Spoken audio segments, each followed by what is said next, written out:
The hum of the airport was familiar, voices overlapping, rolling suitcases clicking against polished floors, the steady rhythm of an intercom announcing departures.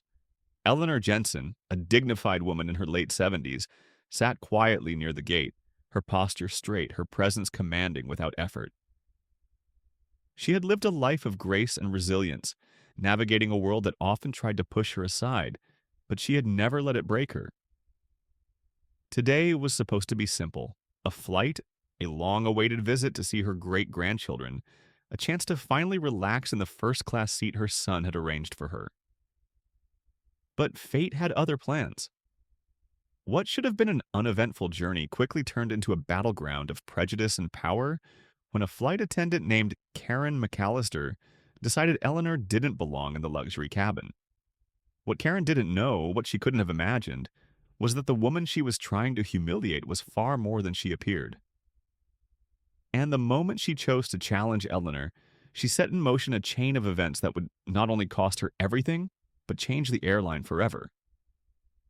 The airport terminal buzzed with its usual chaos: passengers rushing to gates, families saying tearful goodbyes, and business professionals glued to their phones as they walked with purpose. Amid the clamor, Eleanor Jensen moved with quiet grace, a stark contrast to the frenzied energy around her.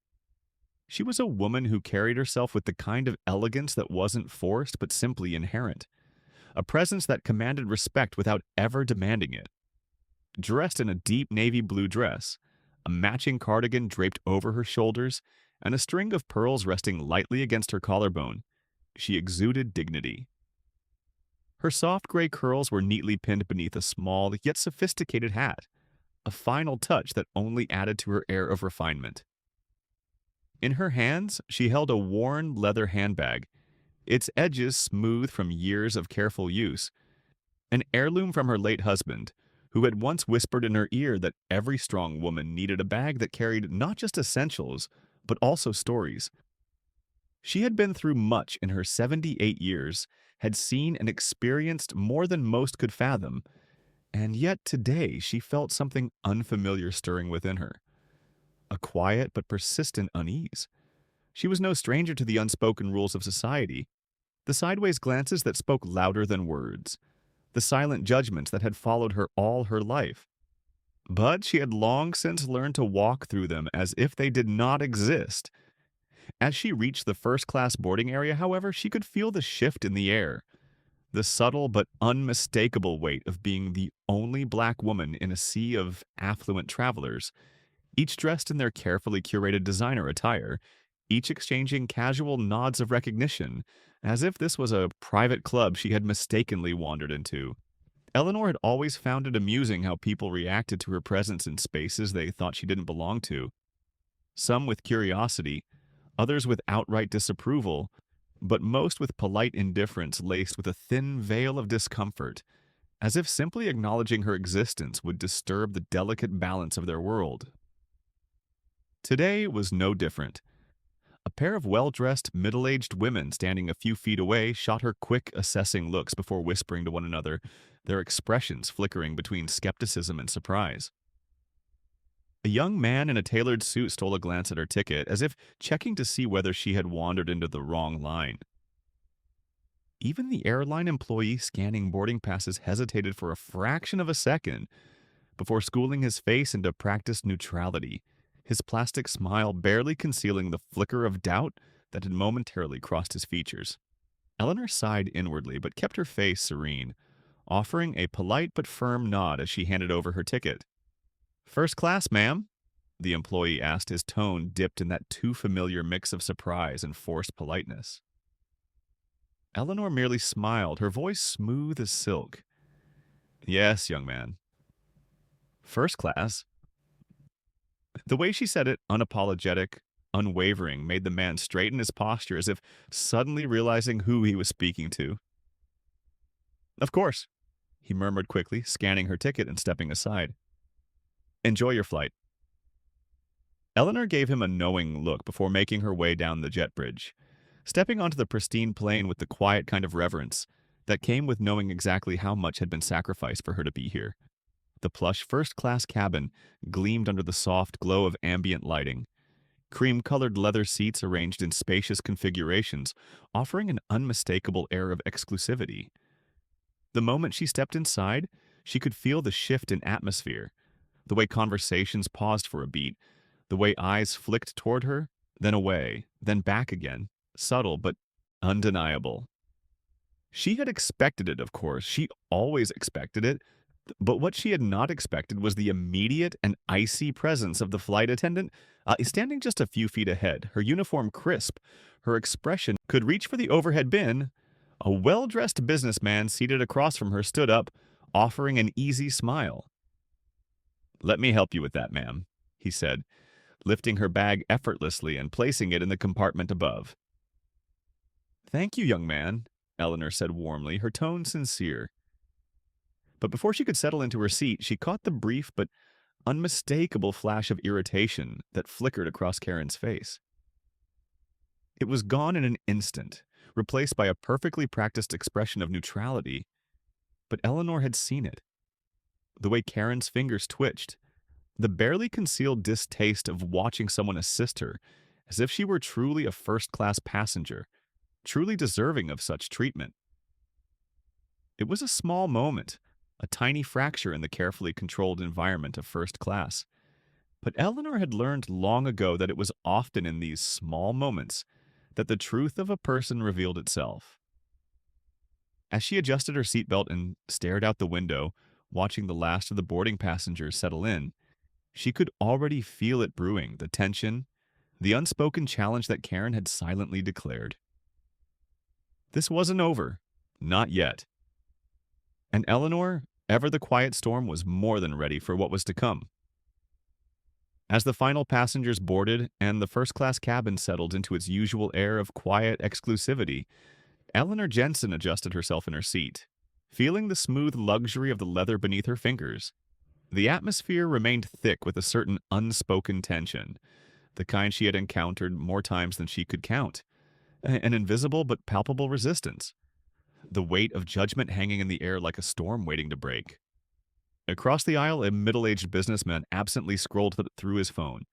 A younger woman in designer sunglasses idly flipped through a glossy travel magazine, and a pair of older gentlemen dressed in tailored suits conversed in low voices, barely acknowledging her presence.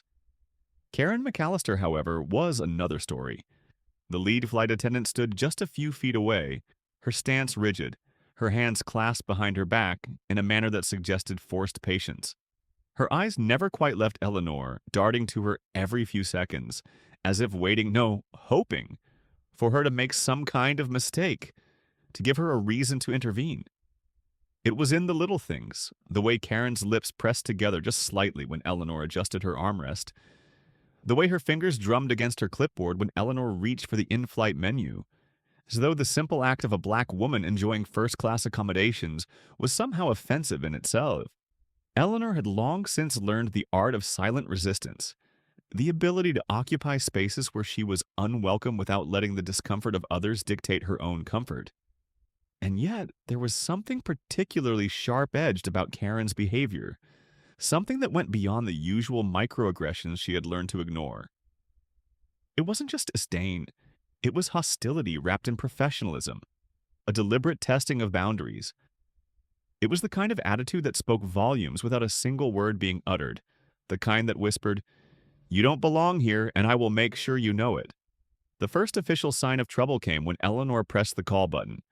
A simple request, nothing more than a quiet attempt to ask for a cup of water to take her medication, a routine part of her day that should not have warranted any sort of reaction.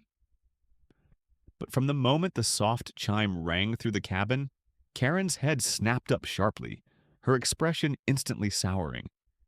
Eleanor had seen that exact look before, the way certain people resented being summoned by someone they didn't respect, the way they bristled at the mere suggestion that their job required them to serve those they deemed unworthy of service.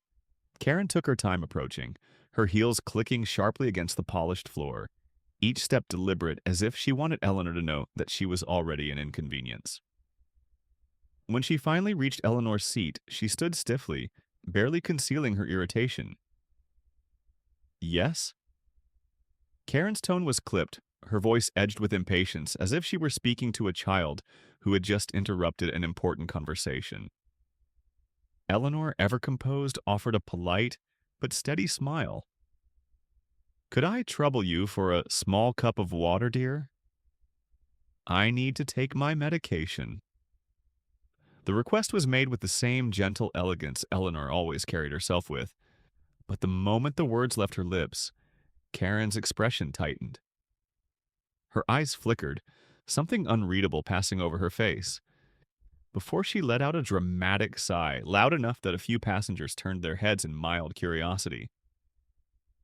Water service hasn't started yet, she said flatly, her arms crossing over her chest. You'll have to wait. Eleanor met her gaze, unfazed.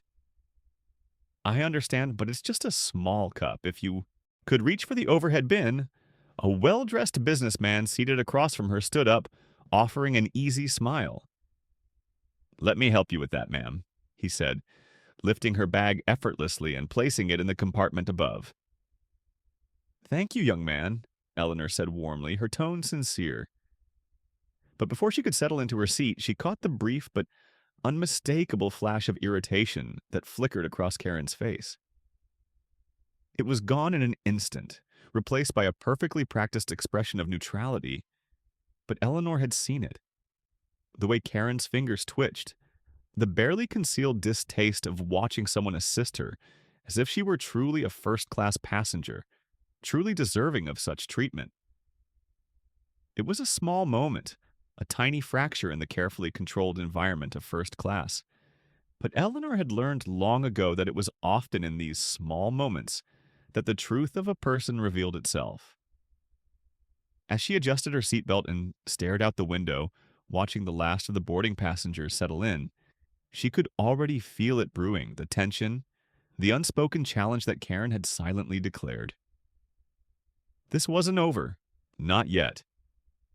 And Eleanor, ever the quiet storm, was more than ready for what was to come. As the final passengers boarded and the first-class cabin settled into its usual air of quiet exclusivity, Eleanor Jensen adjusted herself in her seat, feeling the smooth luxury of the leather beneath her fingers. The atmosphere remained thick with a certain unspoken tension, the kind she had encountered more times than she could count, an invisible but palpable resistance, the weight of judgment hanging in the air like a storm waiting to break. Across the aisle, a middle-aged businessman absently scrolled through his phone. A younger woman in designer sunglasses idly flipped through a glossy travel magazine, and a pair of older gentlemen dressed in tailored suits conversed in low voices, barely acknowledging her presence. Karen McAllister, however, was another story. The lead flight attendant stood just a few feet away, her stance rigid, her hands clasped behind her back in a manner that suggested forced patience. Her eyes never quite left Eleanor, darting to her every few seconds, as if waiting, no, hoping, for her to make some kind of mistake, to give her a reason to intervene.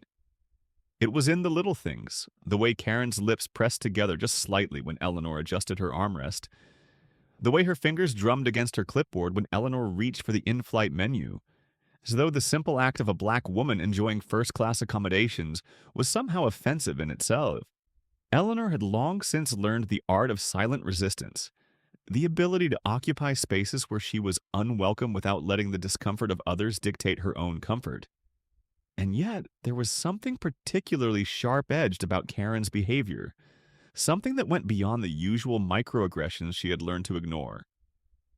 It wasn't just disdain, it was hostility wrapped in professionalism, a deliberate testing of boundaries. It was the kind of attitude that spoke volumes without a single word being uttered, the kind that whispered, "You don't belong here, and I will make sure you know it." The first official sign of trouble came when Eleanor pressed the call button.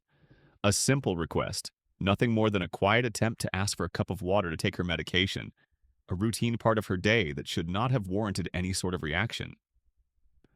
But from the moment the soft chime rang through the cabin, Karen's head snapped up sharply, her expression instantly souring.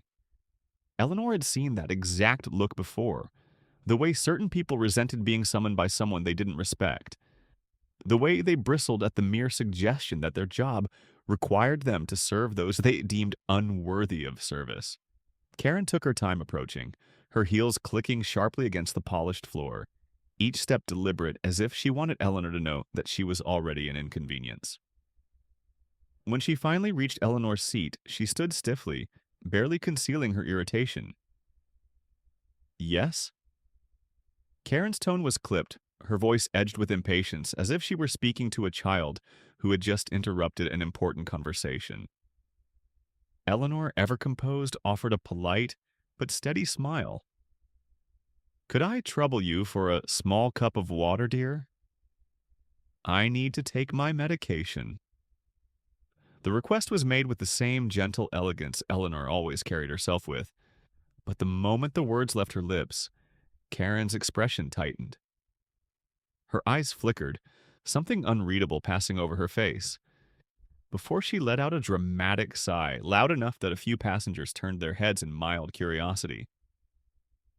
Water service hasn't started yet, she said flatly, her arms crossing over her chest. You'll have to wait. Eleanor met her gaze, unfazed. I understand, but it's just a small cup if you wrapped in professional courtesy.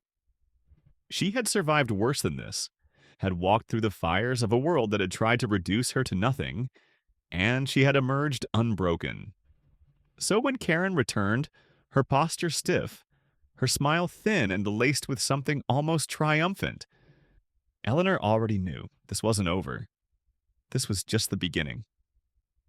The first sign of what was coming was Karen's exaggerated politeness, the kind that felt more like a trap than an actual courtesy. She leaned forward, her hands clasped together in front of her, as if she were about to bestow some great wisdom upon Eleanor. Ma'am, she said, her voice just a touch too loud, designed to attract the attention of the surrounding passengers. I just wanted to double-check something with you. Eleanor, sensing the shift in the air, slowly turned to meet Karen's gaze, her expression as calm as ever, but her instincts sharp. Karen was performing now, setting the stage for something. Of course, dear, Eleanor replied smoothly, though she already knew this wasn't a simple request. This was an escalation. Karen tilted her head slightly, as if she were deeply puzzled, as if something about Eleanor's mere presence in first class was a mystery that needed solving. Are you absolutely sure this is your assigned seat? She asked, her tone falsely sweet but dripping with condescension. The words hung in the air like a challenge, a public accusation masked as a question. A quiet ripple of attention spread across the first-class cabin. Some passengers turned their heads slightly, pretending not to be fully invested but clearly listening. A man 2 rows ahead glanced over his newspaper, his brow furrowing slightly. A younger woman across the aisle peered over the rim of her sunglasses, watching the exchange with muted curiosity. Eleanor felt the weight of their silent observation, the way they were waiting to see how this would unfold, waiting to see if the elderly black woman inside 2A would crumble under the scrutiny. But Eleanor had spent decades perfecting the art of holding her ground without needing to raise her voice. She merely blinked at Karen, tilting her head slightly as if the question itself was too foolish to take seriously. I believe my boarding pass says 2A, dear, Eleanor said, with a gentle smile, reaching into her handbag and pulling out the slip of paper. The inked confirmation of her presence in first class. She held it out delicately, as if offering Karen a chance to retreat from whatever foolish path she was going down. But Karen didn't take it. Instead, she snatched it, her eyes scanning it with an intensity that suggested she was desperate to find an error. Any error, something, anything that would validate her suspicions, but there was nothing. Eleanor belonged here, and that, Eleanor knew, was what irritated Karen the most. For a moment, Karen's expression faltered, her lips pressing into a thin line. She had expected this to go differently. She had expected to find a mistake, to have an excuse to correct the supposed mistake she had already convinced herself existed. But now, in front of the watching passengers, she had nothing. Still, she refused to back down. Instead, she pivoted. Well, Karen said, forcing another smile, but this one held the faintest edge of frustration. Next time, please be mindful to board with the correct group. It helps us maintain order. Eleanor raised a single brow at that, catching the shift in Karen's strategy. She had lost the first battle, so now she was moving the goalposts, grasping at something, anything to assert dominance. It wasn't enough for her to see Eleanor's boarding pass. It had to be about her supposed failure to follow the rules, an attempt to plant the idea that she was out of place not just in first class, but in the process itself. The implication was clear. You don't belong here, and if you do, then it's because you didn't follow the rules properly. Eleanor could have let it slide, could have smiled and let Karen think she had won something, but silence in the face of injustice was its own kind of surrender, and Eleanor had never been one to surrender. That's strange, Eleanor mused, her tone still polite but now laced with something sharper, something just a touch too smooth. I don't recall boarding with the incorrect group. She tilted her head slightly, her eyes locked on Karen's with quiet certainty. Perhaps you were mistaken. It was a small thing, a single, seemingly innocent question, but it landed like a direct hit. Eleanor saw the flicker in Karen's eyes, the way her posture stiffened just slightly, the way her fingers curled into themselves as if resisting the urge to clench. For the first time since this exchange began, Karen was the one put on the defensive.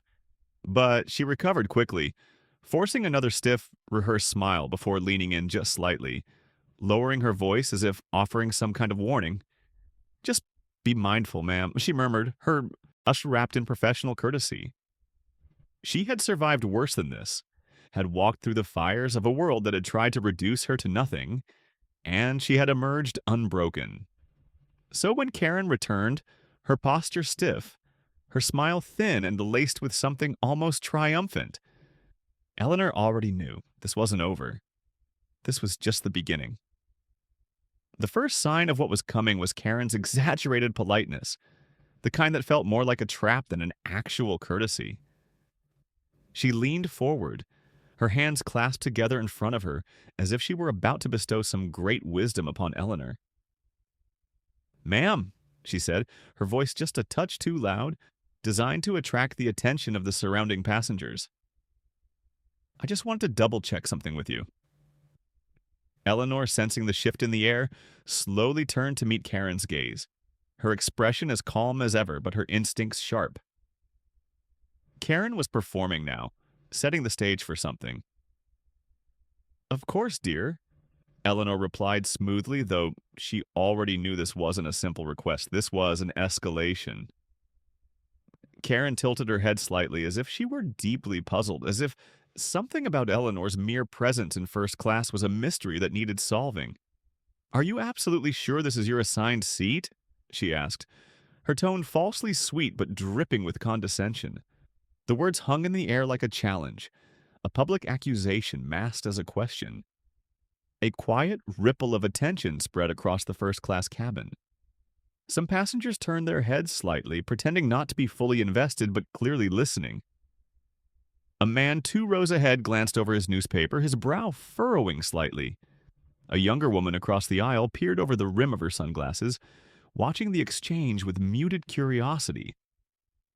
Eleanor felt the weight of their silent observation, the way they were waiting to see how this would unfold, waiting to see if the elderly black woman inside 2A would crumble under the scrutiny. But Eleanor had spent decades perfecting the art of holding her ground without needing to raise her voice. She merely blinked at Karen, tilting her head slightly as if the question itself was too foolish to take seriously. "I believe my boarding pass says 2A, dear," Eleanor said, with a gentle smile, reaching into her handbag and pulling out the slip of paper, the inked confirmation of her presence in first class. She held it out delicately, as if offering Karen a chance to retreat from whatever foolish path she was going down. But Karen didn't take it. Instead, she snatched it, her eyes scanning it with an intensity that suggested she was desperate to find an error. Any error, something, anything that would validate her suspicions, but there was nothing. Eleanor belonged here, and that, Eleanor knew, was what irritated Karen the most. For a moment, Karen's expression faltered, her lips pressing into a thin line. She had expected this to go differently. She had expected to find a mistake, to have an excuse to correct the supposed mistake she had already convinced herself existed. But now, in front of the watching passengers, she had nothing. Still, she refused to back down. Instead, she pivoted. "Well," Karen said, forcing another smile, but this one held the faintest edge of frustration. "Next time, please be mindful to board with the correct group. It helps us maintain order." Eleanor raised a single brow at that, catching the shift in Karen's strategy. She had lost the first battle, so now she was moving the goalposts, grasping at something, anything to assert dominance. It wasn't enough for her to see Eleanor's boarding pass. It had to be about her supposed failure to follow the rules, an attempt to plant the idea that she was out of place not just in first class, but in the process itself. The implication was clear. You don't belong here, and if you do, then it's because you didn't follow the rules properly. Eleanor could have let it slide, could have smiled and let Karen think she had won something, but silence in the face of injustice was its own kind of surrender, and Eleanor had never been one to surrender. "That's strange," Eleanor mused, her tone still polite but now laced with something sharper, something just a touch too smooth. "I don't recall boarding with the incorrect group." She tilted her head slightly, her eyes locked on Karen's with quiet certainty. "Perhaps you were mistaken." It was a small thing, a single, seemingly innocent question, but it landed like a direct hit. Eleanor saw the flicker in Karen's eyes, the way her posture stiffened just slightly, the way her fingers curled into themselves as if resisting the urge to clench. For the first time since this exchange began, Karen was the one put on the defensive. But she recovered quickly, forcing another stiff, rehearsed smile before leaning in just slightly, lowering her voice as if offering some kind of warning. "Just be mindful, ma'am," she murmured, her justify removing her. It was bold, certainly, but also foolish. Eleanor had already proven she belonged in this seat, but Karen was counting on the passengers not remembering that, counting on the fact that people believed authority without question. Eleanor could hear the murmur of the cabin around her now, the way people were beginning to take interest in what was happening. A well-dressed woman across the aisle subtly lowered her book. An older man glanced over his glasses. A businessman 2 rows ahead let out a quiet sigh of discomfort. They were watching, waiting, wondering if this was a misunderstanding or something worse. Eleanor exhaled softly. She could have let it go. She could have stood up, followed Karen to the front of the plane, let her fumble through some meaningless excuse before being forced to admit defeat. But this wasn't about a seat anymore. This was about principle. And Eleanor had never been one to let injustice slide, even in the smallest of moments. She turned fully in her seat now, keeping her movements deliberate, unhurried. She would not be rushed. She would not be made to feel small. And then, with a voice as steady as stone, she said the words that sent a ripple through the cabin. "I believe we both know my ticket is fine, dear." Silence. The kind of silence that only comes when the truth is so obvious that it becomes impossible to ignore. Karen's smile faltered. Just slightly, just enough. And Eleanor saw it, caught it, held it in her hands like a victory already won. The passengers were listening now, the weight of their collective attention pressing against Karen, forcing her to make a choice, double down or back off. And Karen, blinded by her own arrogance, chose wrong. "I'm sorry, Mom, but I must insist." And then the fatal mistake. She reached for Eleanor's arm. It was just for a second, just the briefest touch, the lightest grip. But in that moment, it was everything. Because the moment Karen's fingers brushed against Eleanor's wrist, the moment she crossed that line, everything changed. A sharp intake of breath from the woman across the aisle. A murmur from the businessman 2 rows ahead. A quiet but unmistakable, "Oh no, she didn't," from someone further back. And then, before Eleanor could even react, another voice cut through the tension like a blade. "Excuse me." A new voice, male, steady, cold. And from the row behind her, a man, tall, dressed in a crisp navy suit, with the air of someone who had never once been ignored in his life, stood up. His expression was unreadable, but his eyes were sharp, calculating, and they were locked onto Karen. Eleanor turned slightly, studying him now, the way Karen immediately straightened under his scrutiny, the way her mouth opened just slightly before snapping shut. "I'm sorry, sir. This doesn't concern you?"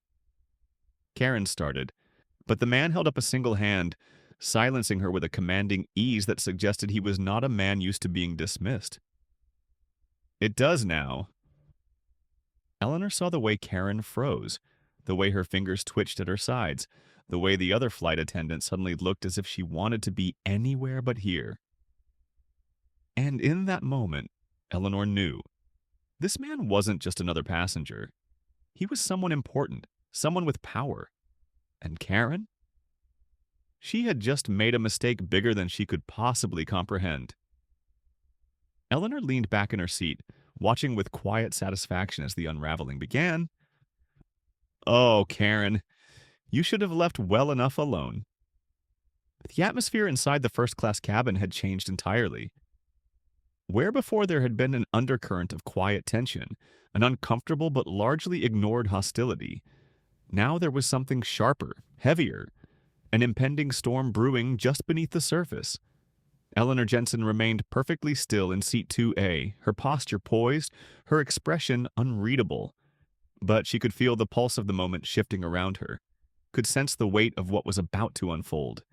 The businessman who had just spoken, the man whose voice had sliced through the mounting discomfort like a blade through silk, stood firm, his stance steady, his presence alone enough to make Karen McAllister's shoulders stiffen, her perfectly curated mask of authority threatening to crack.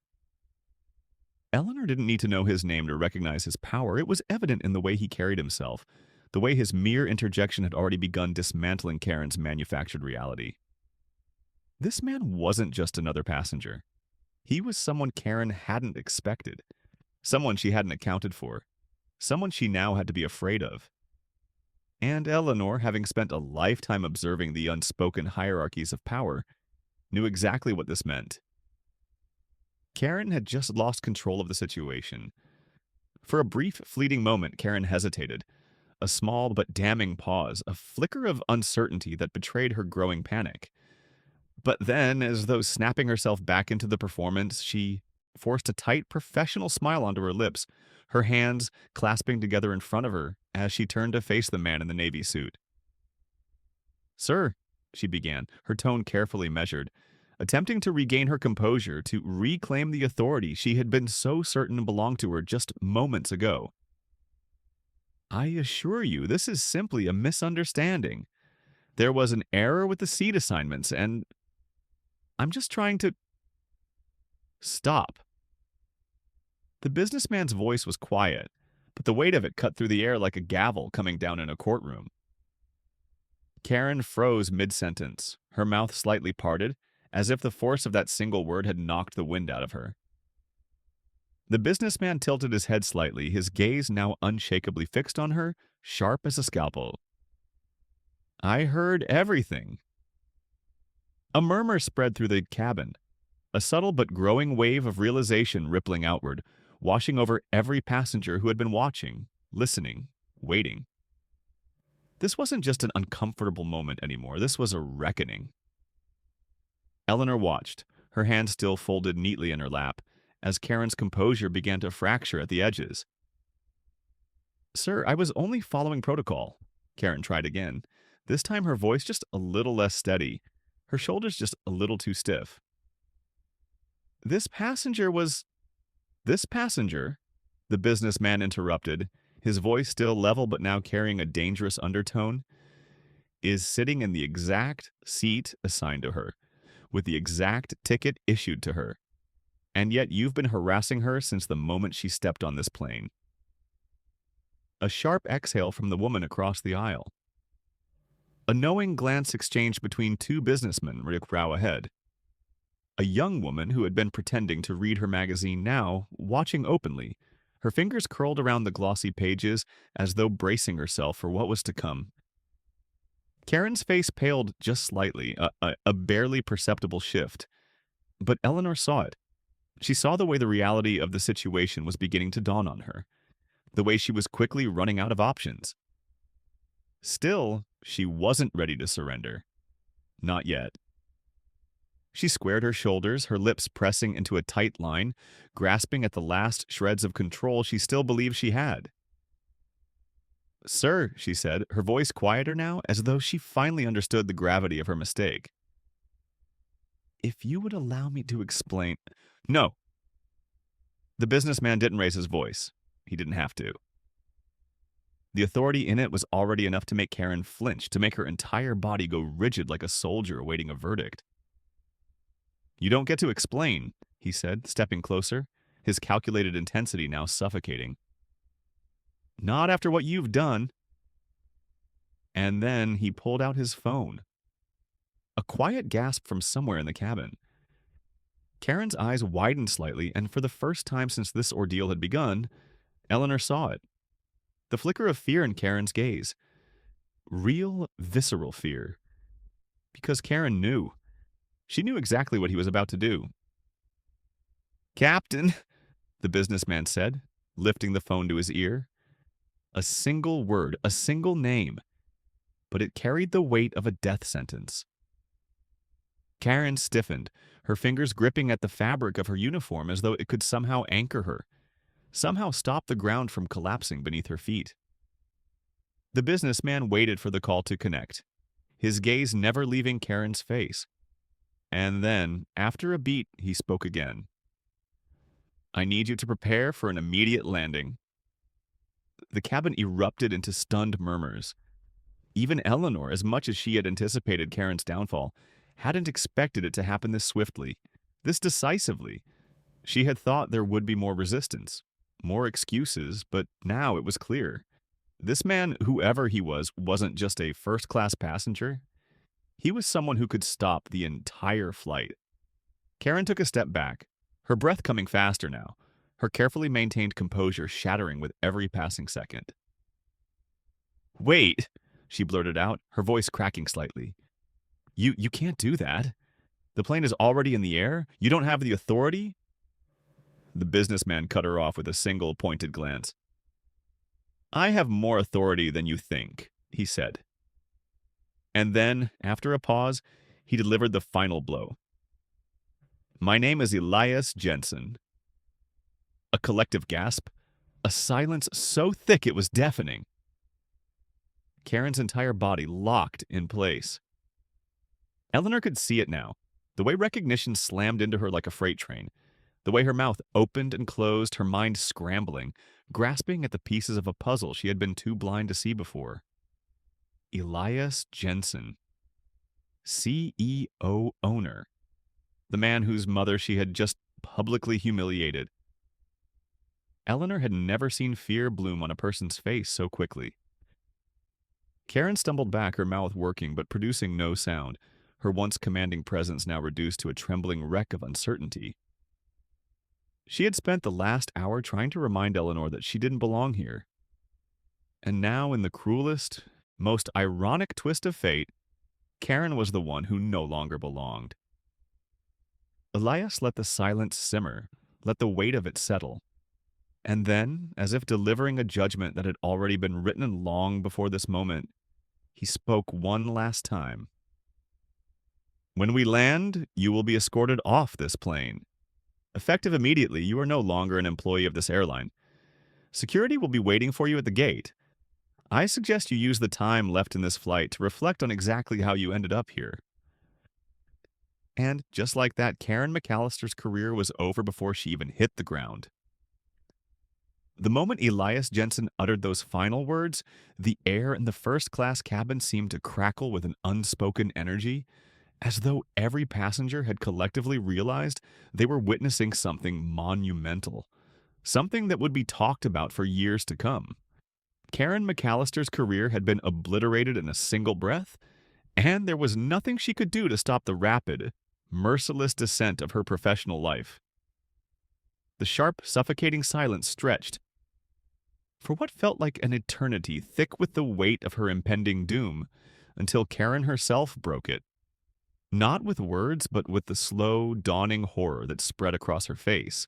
Her lips parted slightly as though she were about to say something, a desperate plea, a final attempt to salvage the wreckage of her arrogance, but nothing came out.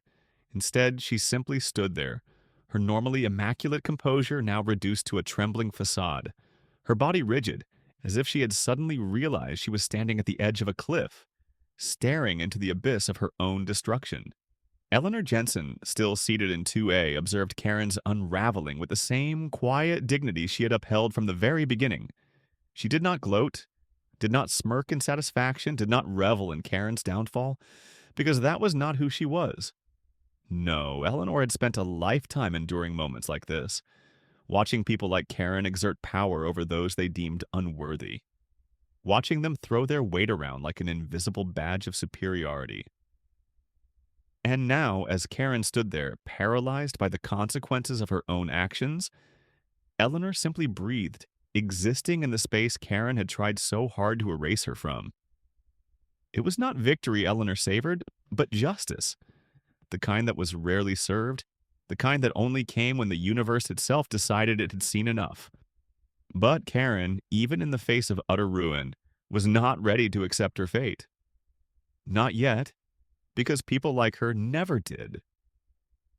The realization that she had crossed the wrong person, that the very passenger she had tried to erase was not only powerful but connected to the highest authority in the airline, had left her visibly shaken.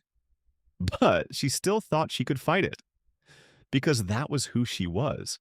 Someone who had likely spent years getting away with quiet discrimination. Someone who had become so accustomed to wielding authority, unchecked, that she did not believe, even now, that she could be stopped.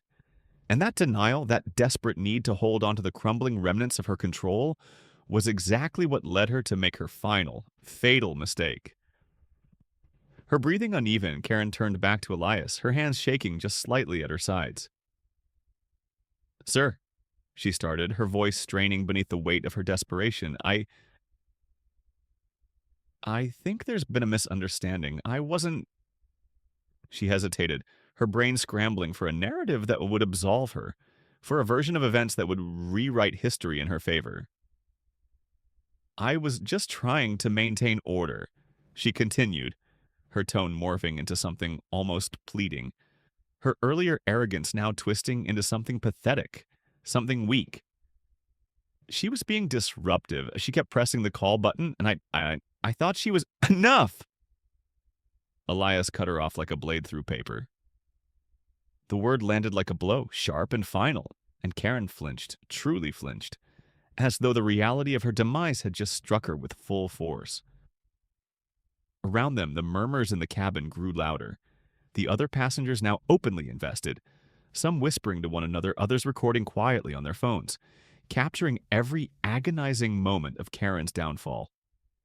And then, as if fate had conspired to deliver the final nail in her coffin, a new sound cut through the tension.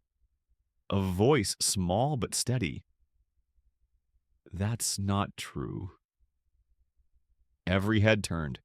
The young woman sitting across the aisle, the one who had been silently watching, silently recording, had spoken up. Karen's head snapped toward her, her expression a mess of panic and disbelief. "Excuse me," she choked out, as though the idea of someone contradicting her was inconceivable. The young woman, likely no older than 25, held up her phone, the screen still glowing with the recording. "I saw everything," she said, her voice clear, unwavering. "You weren't following protocol. You were targeting her." She gestured toward Eleanor without breaking eye contact with Karen. "You ignored her when she needed water for her medication. You accused her of being in the wrong seat when she wasn't. You rolled your eyes every time she spoke to you, and then, when none of that worked, you tried to have her removed, and now you're lying about it." The cabin was dead silent. Karen looked as if she had stopped breathing entirely, and then the dominoes truly began to fall. One by one, other passengers started speaking up. "She's right," a man 2 rows ahead confirmed, shaking his head. You've been harassing this woman since the second she got on board. I have footage too, another woman added, lifting her phone. I was filming when you accused her of being disruptive. You embarrassed her in front of everyone, an older man muttered, his tone disgusted. For no reason. Karen staggered back, her face going pale, her hands trembling. She opened her mouth as if to refute, as if to claw her way out of the hole she had dug for herself. But there was no escape. The passengers, the very people she had counted on ignoring the situation, had turned against her. They had been silent observers at first, unsure whether to intervene, unsure whether to get involved, but now they had seen enough. Now they were done being silent. Elias, still standing with the quiet authority that had shattered Karen's reality, slowly exhaled. His voice, when he finally spoke again, was measured, calm, and absolutely merciless. Security will be waiting for you when we land, he repeated, the weight of those words irrefutable now. He turned his attention to the younger flight attendant, the one who had been standing behind Karen this whole time, watching with nervous uncertainty. Would you like to remain employed? He asked her, his voice devoid of emotion. The young woman visibly stiffened. Yes, sir, she blurted immediately. Good. Elias gestured toward Karen, his tone turning clinical. You will escort her to the front of the plane. She is to have no further interaction with any passenger. She will not serve another drink. She will not give another instruction. She will sit and wait for her termination. The words hung in the air like a gavel, striking the final verdict. Karen at last truly fell apart. Her body shook as realization consumed her, her once meticulously maintained image now nothing more than a crumbling relic of arrogance and entitlement. Her lips trembled as though she might cry, as though she might beg, but there was no saving her now. With no other choice, she turned, her footsteps slow, reluctant, a woman walking toward the execution she had unknowingly sentenced herself to. And Eleanor, she simply watched, not with triumph, not with malice, but with the quiet, steady understanding that justice had, for once, been served. The moment Karen McAllister was escorted away from the aisle and towards the front of the plane, the shift in the cabin was palpable. It was as if an invisible weight had lifted, one that no one had openly acknowledged before but now realized had been pressing down on them since the very start of the flight. The murmurs of disbelief still hung in the air, some passengers shaking their heads, others scrolling through their phones, undoubtedly sharing the footage they had just captured. Karen had walked onto this plane believing she held absolute authority, that her word was final, that her power was unquestionable. But now she was nothing more than a cautionary tale in real time. Her world had unraveled in front of her eyes, piece by humiliating piece, and there was nothing she could do to stop it. Every fiber of her being had resisted the idea that she could be wrong, that she could be held accountable, but now that resistance had crumbled under the sheer weight of the truth. And the truth was undeniable. She had not only lost control of the situation, she had lost control of everything. As Karen sat stiffly in a crew seat near the galley, her eyes darted wildly around the cabin, desperately seeking someone, anyone, who might offer her an escape from this nightmare. But there was no one, not a single sympathetic face, not a single person willing to give her a lifeline. Even the younger flight attendant who had been standing by her side moments ago now refused to meet her gaze, her posture rigid as she chose self-preservation over loyalty. Because why would she fight for Karen? Why would anyone? No one wanted to sink with a captain who had already gone down with the ship. And Karen, despite her delusions, had no choice but to accept it now. She was alone. Meanwhile, Elias Jensen remained standing, his presence still commanding the room, though his focus had shifted entirely back to Eleanor Jensen, the woman who had sat through the entire ordeal with the quiet poise of someone who had long ago mastered the art of enduring cruelty. Eleanor, still in seat 2A, exhaled, softly, her fingers resting lightly against the armrest, as if anchoring herself to reality. She had not expected any of this. She had spent her life learning how to let things go, how to swallow mistreatment, how to pick her battles carefully. And if Elias had not stepped in, if fate had not intervened, she knew exactly how this flight would have gone. Karen would have had her removed. She would have landed in some airport security office, answering ridiculous questions about her ticket, about her presence in first class, about whether she had truly belonged. And then perhaps the airline would have issued an apology, some empty statement about how this does not reflect our values, and then it would have been swept away, forgotten. Because that was how it always went, wasn't it? But not this time. Eleanor could feel it in her bones. This was different. This wasn't just about her anymore.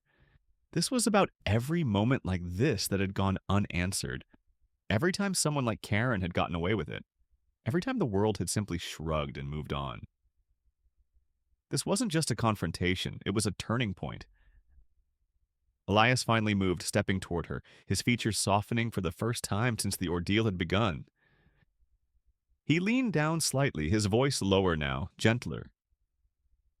"Mom," he said simply. Eleanor looked up at him, the warmth in his voice finally breaking through the last remnants of the tension coiled in her chest. Her son. Her boy. No matter how powerful he had become, no matter how many boardrooms he had commanded, how many empires he had built, he would always be that wide-eyed child she had raised, the one who had once clutched a notebook full of airplane sketches and declared he would change the world. And now he had. "I'm fine," she assured him, though her voice carried the weight of exhaustion. "You didn't have to do all that." "Yes, I did," Elias replied immediately. His jaw tightened, as if the very idea of letting it go was unbearable. He had seen the footage. He had read the complaints. And more than that, he had seen her face when she had been humiliated. That was something he could never ignore. "Mom, this isn't just about you." He straightened, scanning the room as if making a silent vow to the entire cabin. "This is about making sure this never happens again. To anyone." Eleanor sighed. She wanted to believe that. But she also knew how the world worked. She had seen it too many times to think one moment could change the entire game. "Elias," she said softly, her eyes searching his, "how many times have I told you? We can't always control how others treat us. We can only control how we respond." Elias exhaled sharply, dragging a hand down his face. He knew she was right, but that didn't make it easier to accept. Because the truth was, he didn't just want to fix this. He wanted to burn the entire system that allowed it to happen in the first place. He wanted to uproot it, rebuild it, ensure that no one, especially not his mother, was ever treated this way again. And then, as if the universe itself was listening, the intercom crackled. "Ladies and gentlemen, this is your captain speaking." A hush fell over the cabin as the deep, authoritative voice of Captain Ross Mercer filled the space. "Due to an ongoing personnel matter, we have been directed to make an unscheduled landing at the nearest airport. We appreciate your patience, and we will provide further details upon arrival." The murmurs in the cabin grew louder now, a mixture of shock, satisfaction, and growing anticipation. Karen McAllister was not just going to be fired, she was going to be escorted off the plane in front of everyone in the most humiliating way possible. She had tried to strip Eleanor of her dignity, had tried to force her into the shadows, and now she would be paraded down that aisle like a criminal, her final moments as a flight attendant broadcasted for the world to see. Karen's face was pure horror. Her hands were clenched so tightly in her lap that her knuckles had turned white, her eyes darting wildly toward the cockpit, as if she could somehow undo what had just been set into motion. But it was too late. It was far, far too late. Eleanor sat back, watching it all unfold with quiet contemplation. Not triumph, not gloating, just an understanding that this moment, was something she had waited a lifetime for. The moment when someone who had so carelessly wielded power over her would finally, for the first time, understand what it felt like to have that power ripped away.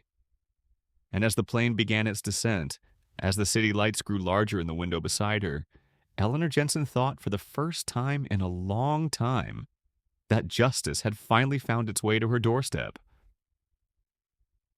As the plane descended toward the unscheduled landing, a tension unlike anything Eleanor Jensen had ever experienced gripped the entire cabin, an electricity in the air that crackled with anticipation, disbelief, and the kind of quiet excitement that only came when people witnessed karma unfolding in real time. The first class passengers, who had spent much of the flight either watching in silent discomfort or pretending not to notice the injustice, were now fully engaged, some of them still murmuring to one another about what had just transpired, others clutching their phones, recording the moment for posterity.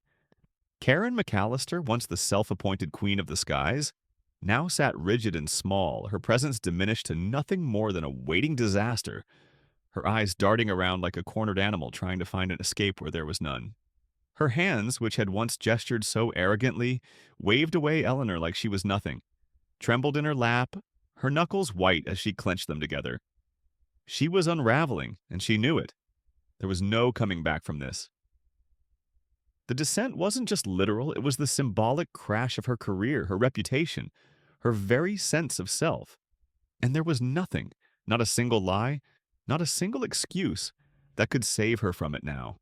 Eleanor sat perfectly still in seat 2A, watching Karen's slow, painful realization unfold.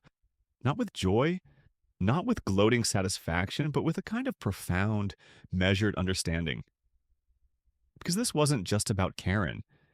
Karen was a symptom of a larger disease, a walking embodiment of the countless people Eleanor had encountered throughout her life who had believed, with complete conviction, that they had the right to decide who belonged and who didn't. Karen was every person who had looked at Eleanor and made assumptions. Karen was every store clerk who had followed her around suspiciously, every hotel concierge who had looked surprised when she checked into a penthouse suite, every stranger who had made a subtle, almost imperceptible judgment about her before even knowing her name. And now, for the first time, one of them was finally facing the consequences. Outside the window, the city lights grew larger, sharper, the ground creeping closer with every passing second. The landing was no longer just inevitable, it was imminent, and Karen knew it. The weight of reality crashed into her body visibly stiffening as the intercom crackled once more. "Cabin crew, prepare for landing." The words sealed her fate. Karen let out a shaky breath, as though she had been holding it this entire time, as though reality was only just now settling into her chest like a stone. She turned her head slightly, her gaze locking onto the flight attendant who had once stood at her side, the younger woman who had silently watched everything unfold. If Karen had any illusions left that someone might come to her defense, that hope shattered the moment she saw the stiff, impassive look on the attendant's face. There was no sympathy there, no rescue, nothing. A slight turbulence rocked the plane, but it was nothing compared to the storm raging inside Karen's mind. She had worked for this airline for years. She had built a career off of her authority, her ability to command respect, to control situations, to be the one in charge. And now she was being escorted off her own plane like a passenger who had caused a scene, like someone who had broken the rules. The irony of it was suffocating, but the worst part wasn't even the humiliation. The worst part was that it was public. People were watching, recording, whispering, sharing. She wasn't just losing her job, she was losing her reputation, her identity, her place in the world. And Karen, who had always prided herself on being the one in control, was now at the mercy of something she couldn't stop. The truth. A sudden ding from someone's phone caught her attention, and for the briefest of moments, her stomach twisted. She knew what was happening. She didn't even have to look. The story was spreading. The passengers who had filmed her would post the footage. The airline's name would be attached to it. And soon enough, the entire world would know her name too. But not as a respected flight attendant, not as a seasoned professional. No, she would be known as the disgraced employee who had tried to humiliate a woman she didn't realize was untouchable. The realization hit her like a slap. This was going to follow her forever. The wheels of the plane hit the ground with a thud, the force of the landing jolting Karen forward slightly, but it was nothing compared to the internal shock tearing her world apart. The passengers barely reacted to the landing itself, because it wasn't the landing they were waiting for, it was what came next. The second the plane taxied to a stop, the intercom buzzed again. "Ladies and gentlemen, we have arrived at our destination. Please remain seated while we complete a crew transition before continuing to our final destination." Crew transition. Karen closed her eyes briefly, knowing exactly what that meant. She was about to be dragged off this flight in front of everyone, and then, as if to twist the knife just a little deeper, the moment of reckoning truly arrived. The doors to the plane opened, and standing there, waiting at the entrance, was airport security. The sight of them sent a wave of hushed gasps rippling through the cabin. Passengers leaned forward, some outright turning in their seats to watch as two uniformed security officers stepped inside, their expressions blank, professional. They weren't here for an unruly passenger. They were here for Karen, a flight attendant, one who had remained silent this entire time, but who had clearly been briefed on what was happening. Walked over to Karen, her face unreadable. "Miss McAllister," she said, her tone clipped, impersonal, as though addressing a stranger, not a fellow crew member. "Please collect your belongings. You need to exit the aircraft immediately." The words were like a death sentence. Karen's face drained of all color. The passengers watched unblinking as Karen sat there unmoving, as if she could will herself to disappear. But this was real. This was happening. Karen had no choice. Slowly, painfully, she pushed herself to her feet. She could feel every eye on her, feel the silent judgment, the quiet satisfaction from those who had witnessed her cruelty and were now watching her pay for it.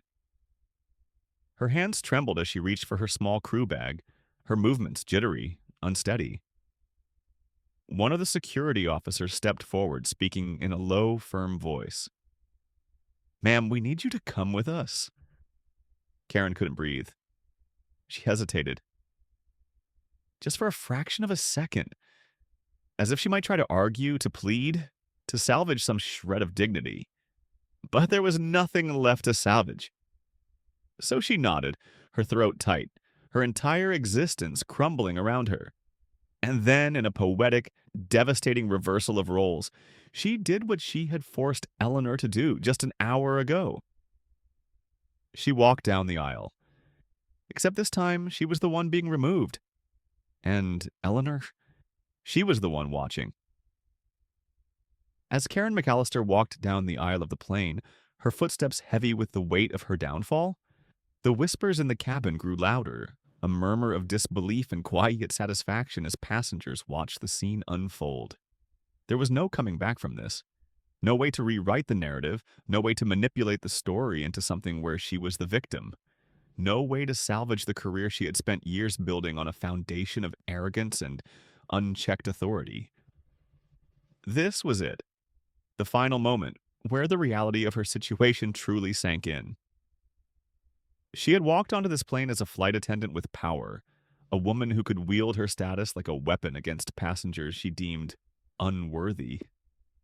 But now she was just another disgraced employee, an example, a lesson in what happens when cruelty meets accountability. She had once ordered Elias Jensen to stand up and leave, had tried to erase her presence, believing, without a shadow of a doubt, that Eleanor was beneath her, that she didn't belong. But as Karen took the long, humiliating walk down that aisle, she felt the irony dig its claws into her spine, sending chills of realization through her. She was the one who didn't belong now. She was the one being discarded. The security officers flanked her on either side, silent, professional, detached, But Karen could feel the judgment in their presence and their lack of concern for whatever excuse she might conjure. She wasn't important anymore. She was a problem to be removed. Nothing more, nothing less. It was a fate she had handed to so many passengers before, except those passengers had never done anything wrong. They had simply existed in a way she didn't approve of. And now, here she was, receiving the very same treatment, except this time it was deserved. As she passed Eleanor's seat, their eyes met for the briefest of moments. Karen flinched. There was no malice in Eleanor's gaze, no gloating triumph, no smug satisfaction in watching her enemy fall. That would have been too easy.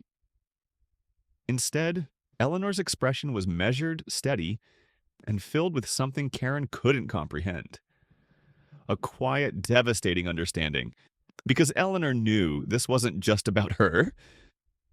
Karen wasn't the first person to do this to her. She wasn't the first gatekeeper of privilege to try and push her out, make her invisible, act as though she didn't belong. She was simply one in a long line of them. Well, but she was one of the few who actually had to face consequences. And maybe that was why Eleanor didn't look satisfied, because one moment of justice wasn't enough to erase decades of discrimination. Karen ripped her gaze away, her throat burning, her pulse hammering as she took the final few steps out of the aircraft. And then, as if to truly seal her fate, she heard it.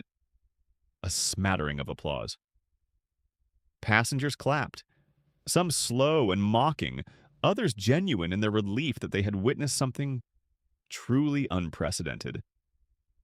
Karen had likely thought herself untouchable, had believed that she could continue doing what she always had without fear of punishment. But this was proof that people had limits, that the world had changed, that people weren't willing to look away anymore. Karen's face went pale. Humiliation wrapped around her like a noose. And then she was gone.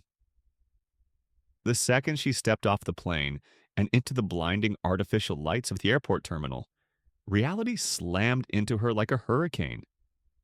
Corporate executives were waiting, legal representatives, security personnel, their radios buzzing with quiet updates.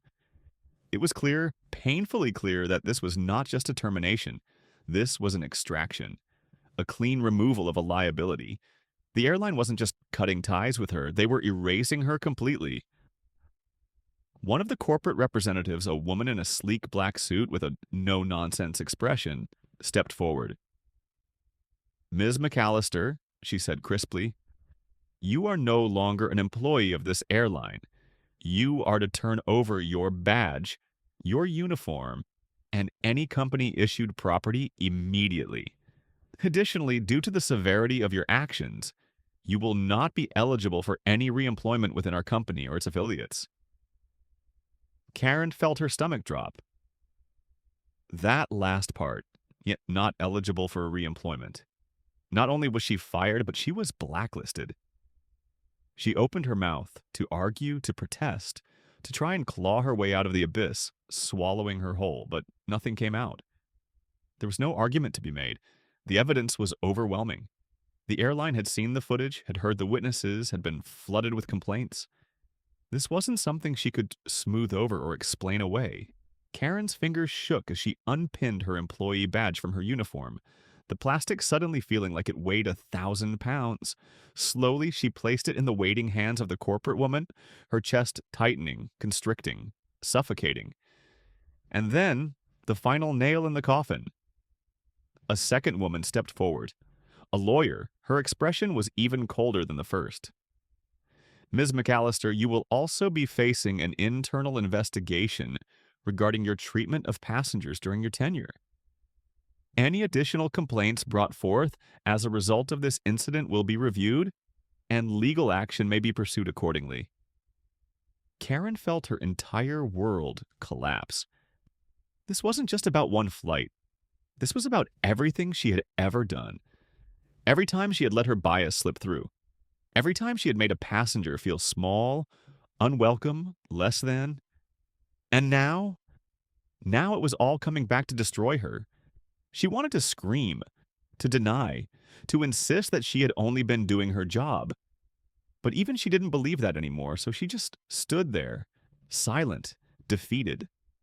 The weight of everything, her career, her reputation, her entire existence as she knew it, was gone. And the worst part? The world would move on without her. Inside the plane, as the final crew adjustments were made, Elias Jensen took one last look at his mother, his expression softening. "You okay, Mom?" he asked. Eleanor, still seated in 2A, took a deep breath. She looked around the cabin, at the passengers who had witnessed everything, at the reality that had unfolded before her. And then, with a quiet strength, she nodded. "I'm okay," she said. And for the first time in a long time, she truly meant it. As Eleanor Jensen sat in seat 2A, the weight of everything that had just transpired settled over her like a quiet storm, one that she had weathered far too many times before. Yet this time, something was different. This time, the storm had passed, and she was still standing. For so many years, she had learned to endure, to smile through the insults, to ignore the microaggressions, to let people like Karen McAllister believe they held the power. But today had been different. Today, the world had refused to look away.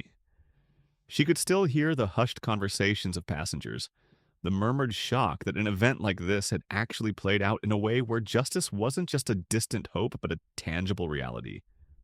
Her son, Elias Jensen, still stood near the front of the cabin, his powerful stance unwavering, his presence a silent promise that this would not be forgotten, that this was not just a moment of reckoning but a shift in how things would be handled from here on out. Eleanor knew that for every Karen McAllister in the world, there were 1,000 others who would never face consequences, 1,000 more who would continue to wield their biases like weapons, who would continue to push people like her out of spaces they had every right to be in. But this was proof that the tides could turn, that the world had changed, and maybe, just maybe, it was finally catching up to what she had known all along. That dignity was not something anyone had the right to take away. As the plane prepared for takeoff once more, now with a new crew, a better crew, Eleanor turned to look out the window, watching the airport terminal in the distance, her mind still replaying the moment when Karen had been escorted out, her career in tatters, her delusions shattered. It would be easy to revel in the satisfaction of it, easy to feel victorious in seeing a woman who had so openly degraded her finally get what she deserved. But Eleanor didn't feel triumphant. She felt something deeper, something more profound. Relief. Not just for herself, but for the next person who would step onto this airline, the next passenger who wouldn't have to endure what she had, because today had set a precedent. Today had drawn a line in the sand. People had watched, people had listened, people had cared, and that, more than anything, was what mattered. She could only hope that the lesson wouldn't be forgotten. Her thoughts were interrupted by Elias, who had now turned back to her, his expression softer than it had been moments ago. "Mom," he said gently, sitting down beside her in the empty seat across the aisle. "Are you sure you're okay?" Eleanor gave him a small, knowing smile, one that spoke of decades of wisdom, of battles fought quietly, of victories won not with rage but with patience and endurance. "I've been through worse," she admitted, her voice calm. "But today was different." Elias nodded, his jaw tightening slightly, as if he too was struggling with the weight of it all. "It shouldn't have happened in the first place," he said, his voice edged with frustration. "People like her, they get away with this all the time. And if it weren't for the fact that I happened to be in the right place at the right time, she probably would have gotten away with it again." Eleanor sighed, resting her hands gently on her lap. "That's the way the world has worked for a long time," she said. "But maybe now it's starting to change." She glanced toward the passengers who were still murmuring, some nodding toward her with quiet respect, with admiration, with recognition. The young woman across the aisle who had spoken up for her earlier gave her a small smile, and Eleanor returned it, feeling a warmth settle in her chest. This wasn't just her fight anymore. As the plane finally lifted off the runway, the city lights shrinking below them, Eleanor let herself relax into her seat, the tension in her shoulders finally easing. She could feel Elias watching her, could sense the emotions simmering just beneath his carefully controlled expression. She knew her son well. He wasn't done. This wasn't just going to end with Karen being fired. This wasn't just about today. It was about every person who had ever been mistreated, every passenger who had been humiliated, every injustice that had gone unchecked in the industry he now had the power to shape. And Eleanor, despite everything, knew that her son was not the type of man to let things slide. "You're going to do something about this, aren't you?" she asked, already knowing the answer. Elias let out a slow breath, his gaze steady. "Yes," he admitted. "I'm not going to let this get buried under corporate statements and PR damage control. We're going to change how this airline operates. We're going to make sure this never happens again. Not to you, not to anyone." His voice was determined, unwavering, the voice of a man who had built an empire with his own hands and wasn't afraid to tear down the old systems that no longer served the world. Eleanor watched him for a moment, pride swelling in her chest. He had always been like this. From the time he was a child, fiercely protective, unwilling to let injustice slide, always looking for ways to make things better. And now he was in a position where he actually could. "Good," she said simply. "Then do it, but not just for me." Elias nodded. "For everyone," he finished, and with that he pulled out his phone, his fingers moving quickly as he typed, already setting things into motion, already preparing for the sweeping changes that would come. By the time the plane reached cruising altitude, the internet had already begun to explode. The videos of the incident had gone viral. News outlets were already picking up the story. The airline's name was trending, and not in a way that corporate would appreciate. Headlines were forming. "Racist flight attendant humiliates passenger, instantly regrets it." "CEO's mother kicked off flight, but it backfires spectacularly." Eleanor could only imagine the kind of phone calls happening right now in the airline's corporate offices, the panic in the PR department, the immediate damage control meetings being called. They were too late. The world had seen it. The world wouldn't forget. And as Eleanor sipped the fresh cup of tea that a newly assigned flight attendant had brought her, one who had greeted her with warmth, with respect, with the kind of professionalism that should have been there from the start, she realized that for the first time in a long time, she didn't just feel like a passenger on a flight. She felt seen. And that was worth more than any first-class ticket. By the time they landed at their original destination, the fallout had already begun. Karen McAllister's name was already being scrubbed from company records, but it wouldn't matter. Her legacy would live on in the worst way possible. Lawsuits were already being prepared. Airline executives were scrambling to get ahead of the disaster. And Elias? He was already making phone calls, calling for a complete overhaul of the airline's training programs, for mandatory inclusivity courses, for stricter policies regarding customer treatment. And Eleanor? She simply stepped off the plane, her head held high, her son at her side, knowing that today had been more than just a personal victory. It had been a reckoning, and maybe, just maybe, it was only the beginning. The lesson in this story is one of justice, accountability, and the power of quiet strength. It highlights how those who abuse their authority and treat others with disrespect and prejudice will ultimately face the consequences of their actions. Karen McAllister believed that she could get away with humiliating Eleanor Jensen simply because she saw her as someone without power. But what Karen failed to understand was that true power isn't always loud. It's often carried with dignity, patience, and resilience. Eleanor didn't need to fight, argue, or prove herself. She simply existed with grace, and that was enough to expose the flaws in the system and bring justice to light. The story also serves as a reminder that no one is untouchable when it comes to doing what is right or wrong. People who operate on entitlement and bias may think they can act without consequences, But in an age where truth is easily exposed, accountability is inevitable. It encourages us to treat every person with basic human respect, because we never truly know who we are dealing with or what power they hold. Most importantly, it teaches that character is revealed in how we treat those we think have nothing to offer us.